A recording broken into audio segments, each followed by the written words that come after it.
Hello दोस्तों, नमस्कार। मैं डॉक्टर अनिल कुशवाहा। आज आपके लिए दोस्तों हम लेकर आए हैं बायोटेक्नोलॉजी के वो प्रश्न जो TGT, PGT, KVS, NVS, UP, PSC और असिस्टेंट प्रोफेसर बॉटनी में, या ये क्वेश्चन चूँकि बायोटेक्नोलॉजी, जूलॉजी और बॉटनी दोनों में पेपर है, मगर थोड़ा सा अंतर है। वहाँ जो एनिमल्स हैं उस पर बायोटेक्नोलॉजी का यूजेस बताया गया है और इसमें प्लांट्स को बताया गया है। बकाया जैसे पीसीआर है या इस तरह के क्वेश्चंस हैं वो सब सेम है। रेस्ट्रिक्शन एंजाइम है और रिकॉम्बिनेंट डीएनए है और डीएनए फ्रेगमेंट हैं। तो ये सारे क्वेश्चन जूलॉजी बॉटनी में कॉमन है। तो जो हमारे मित्र तैयारी कर रहे हैं असिस्टेंट प्रोफेसर जूलॉजी बॉटनी की, वो भी वीडियो देख सकते हैं और इसका लाभ ले सकते हैं। तो शुरू करते हैं वीडियो। यहाँ जो हमारा क्वेश्चन दिया हुआ है, although genetically engineered cropped plants carrying traits like disease, herbicide, pest resistance would be very advantageous due to, यद्यपि आनुवंशिकता आधारित आविष्कृत सस्य पादप जिनमें रोग, शाकनाशी, पीड़क के प्रति प्रतिरोधकता जैसे संलक्षण हो, बहुत ही लाभकारी होते हैं, फिर भी पर्यावरण के लिए वे एक गंभीर संकट खड़ा कर सकते हैं। तो आप सब जानते हैं कि जब हम ज़्यादा उस पर प्रयोग करते हैं तो उसका जो जेनेटिकल नेचुरल जो जेनेटिकल मटेरियल होता है वो डिस्टर्ब होता है। तो ऑप्शन इसका कौन सा सही बता रहा है? C number. Sudden loss the introduce gene as a result of genotype competition, gene प्रारूपी प्रतिस्पर्धा के परिणाम स्वरूप समाविष्ट किए गए जीन अकस्मात लुप्त हो जाते हैं। तो एक चीज़ देखा होगा, एक आपको हम इसका एग्जाम्पल भी दे दें। ऐसा क्यों होता है? जितने भी आप देख रहे होंगे इस समय फसलें आ रही हैं या बीज आते हैं, मॉडिफाइड बीज आते हैं, तो उनमें इतनी क्षमता नहीं होती। एक फसल देने के बाद आपको दुकान से वो बीज पुनः लेना रहेगा। वो फसल का बीज आपके खेतों में होता है वो पुनः उतना ज़्यादा एक्टिव नहीं होता है कि दोबारा आप अगर वो बीज जो प्राप्त किए हैं बोएं तो वो ज़्यादा आपको यील्डिंग दे सके। तो आप क्या करते हैं? पुनः फिर मार्केट से लेते हैं। तो ये चीज़ देखने को मिलती है।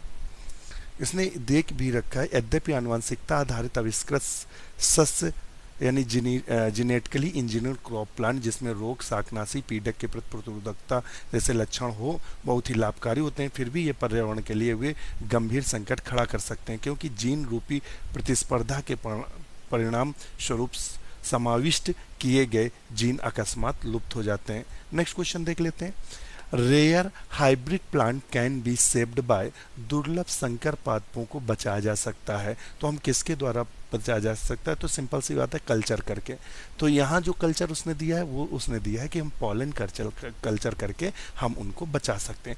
परागकण संवर्धन द्वारा दुर्लभ संकर पादपों को बचाया जा सकता है। दुर्लभ संकर पादपों को बचाने के लिए परागकण संवर्धन विधि का प्रयोग किया जाता है। आजकल एम्ब्रियो कल्चर द्वारा भी पादपों को बचाया जाता है। मगर देखिए यहाँ दोनों आंसर दिया हुआ है, एम्ब्रियो कल्चर भी दिया है और पॉलन कल्चर भी दिया हुआ है। तो ऐसी स्थिति में जो सबसे डोमिनेंस अगर बोलेंगे कि डोमिनेंसी के साथ, तो फिर ऑप्शन ए लगाएंगे।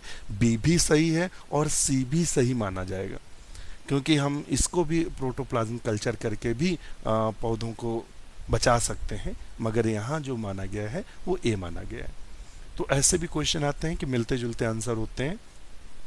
According to HGP approximate number of gene in human cell is HGP, देखिए यहाँ दिया है HGP के अनुसार मनुष्य कोशिका में जीन की संख्या कितनी होती है।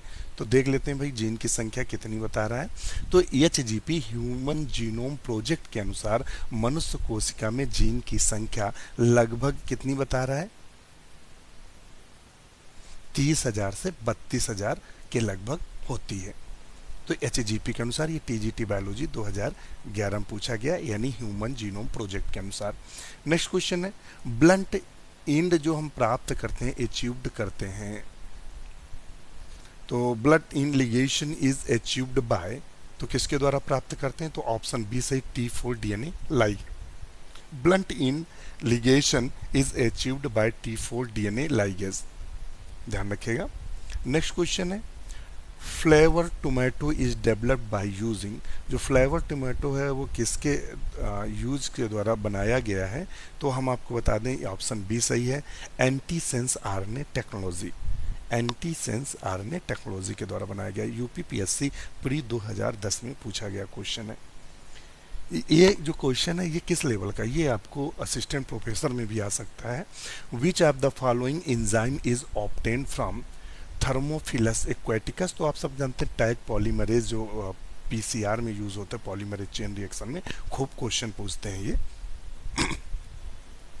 नेक्स्ट क्वेश्चन देख लेते हैं। The enzyme which can cut molecule of DNA into segment is known as, उत्प्रेरक जो कि डीएनए अणुओं को छोटे छोटे भागों में बांट विभक्त कर सकता है, जाना जाता है, तो आप सब जानते हैं रेस्ट्रिक्शन एंजाइम के नाम से जानते हैं। किसके नाम जानते हैं? रेस्ट्रिक्शन एंजाइम के नाम से जानते हैं। नेक्स्ट क्वेश्चन है, Kohler and Milstein develop the method for, Kohler और मेलिस्टिन ने विधि विकसित की थी, तो कौन सी विधि विकसित की थी? कोहलर और मेलिस्टिन ने कौन सी विधि विकसित की थी, आप बताएंगे। तो उन्होंने विकसित किया था मोनोक्लोनल एंटीबॉडीज। क्या विकसित किया था? मोनोक्लोनल एंटीबॉडीज, तो इसका ऑप्शन सी सही होगा, ध्यान रखिएगा। डीएनए फिंगरप्रिंटिंग वाज डिस्कवर्ड, ये अभी 2018 में आया था, तो एलेक जेफरी थे। कौन थे? एलेक जेफरी थे, जिन्होंने डीएनए फिंगरप्रिंटिंग दी थी। और भारत में जो इसका योग जान जाता है तो डॉक्टर लाल को जाता है, लाल पैथोलॉजी वाले हैं उनको जाता है, डॉक्टर लाल को, ध्यान रखिएगा। नेक्स्ट क्वेश्चन है, इन bacteria extra chromosomal genetic material integrated with chromosomal genetic material is called, तो आप सब जानते हैं प्लाज्मिड कहा जाता है।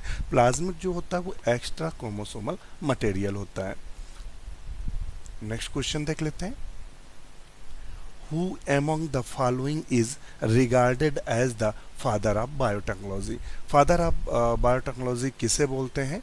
तो इसमें से जो कैरीमुलस हैं इनको तो पीसीआर का जनक जानते हैं, और कैरोल इरेकी होना चाहिए, हाँ वही कैरोल इरेकी हैं, तो ऑप्शन ए सही है। जैव तकनीक का जो पितामह कैरोल इरेको को जाना जाता है, और जो कैरीमुलस थे पीसीआर से संबंधित है। एडवर्ड जेनर ने, आप सब जानते हैं कि चेचक के साथ की उसका खोज की थी, चेचक के टीके की खोज की थी, और इन्हें एडवर्ड जेनर को इम्यूनिटी का पिता कहा जाता, फादर ऑफ इम्यूनिटी के नाम से जाना जाता। और ग्रेगर जॉन मेंडल जो थे वो तो आप सब जानते हैं आनुवांशिकी के पिता कहे जाते हैं। तो सारे क्वेश्चन यहाँ से सॉल्व होते हैं हमारे। Sexual incompatibility can be overcome bye, लैंगिक असंगति को दूर किया जा सकता है, तो किसके द्वारा दूर किया जा सकता है? तो हम आपको बता दें option C, in vitro pollination के द्वारा। नेक्स्ट क्वेश्चन है, which of the following technique is used to make numerous copies of a specific segment of DNA quickly and accurately, तो निम्न में कौन सी विधि द्वारा डीएनए के एक अमुक टुकड़े के असंख्य टुकड़े प्राप्त किए जाते हैं बिना किसी गड़बड़ी के? तो किसके द्वारा हम प्राप्त करते हैं? तो आप सब जानते हैं पीसीआर पॉलीमरेज चेन रिएक्शन के द्वारा। नेक्स्ट क्वेश्चन देख लेते हैं, और इसकी खोज तो आप सब जानते हैं कैरीमुलस ने की थी। नेक्स्ट क्वेश्चन देख लेते हैं। अब हमारे पास बायोटेक्नोलॉजी का मैटर होता है ख़त्म। अब हम इसके बाद बात करेंगे मॉलिक्यूलर बायोलॉजी का। ये बॉटनी में जो मॉलिक्यूलर बायोलॉजी से आए हुए क्वेश्चंस हैं उनकी चर्चा आपसे हम नेक्स्ट वीडियो में करेंगे। एक ये भी मैं पूरा नहीं कहता कि इसमें एक आध क्वेश्चंस के जवाब हमारे आपके ना मिलते हों, बिल्कुल होता ये है कि किताबों का भी असर होता है, और हम लोग जो सोच कर चलते हैं कि इनमें एरर 0 है, मगर ये भी नहीं है कि एरर होना, एरर हो भी सकती है। तो जब हम लोग ये देख लेते हैं कि इसमें हमें कहीं पकड़ में आ जाता है हाँ ये क्वेश्चन गलत है, तब उसको खोजबीन करके आपको उपलब्ध कराते हैं, वरना जैसे हैं वैसे ही आपके सामने प्रस्तुत कर दिए जाते हैं। तो अगर आपको कोई क्वेश्चन ऐसा लगता है कि ये क्वेश्चन एरर है या इस क्वेश्चन में कमी है तो आप कमेंट्स करके बताएंगे, उनको चेक करके ज़रूर दूर किया जाएगा। आप भी सावधानी के साथ पढ़ें और मैं भी कोशिश करता हूँ कि सावधानी के साथ आपके सामने प्रस्तुत किया जाए। दूसरा, कई प्रदेशों से वैकेंसियाँ निकली हैं टीजीटी और पीजीटी की, तो आप उन पे नज़र बनाए रखिए, आप डालिए, यूं ही वीडियो देखते रहिए। जो हमारे मित्र किसी भी बायोलॉजी की तैयारी कर रहे हैं, कोई भी बायोलॉजी का examination TGT PGT assistant professor या पीसीएस में चुना हुआ है, या फॉरेस्ट्री का एग्ज़ाम है, या और कोई बायोलॉजी का एग्ज़ाम है, तो आप बिल्कुल वीडियो देखिए। ये वीडियो 100% आपको लाभ पहुँचाएंगे। इसी के साथ नमस्कार।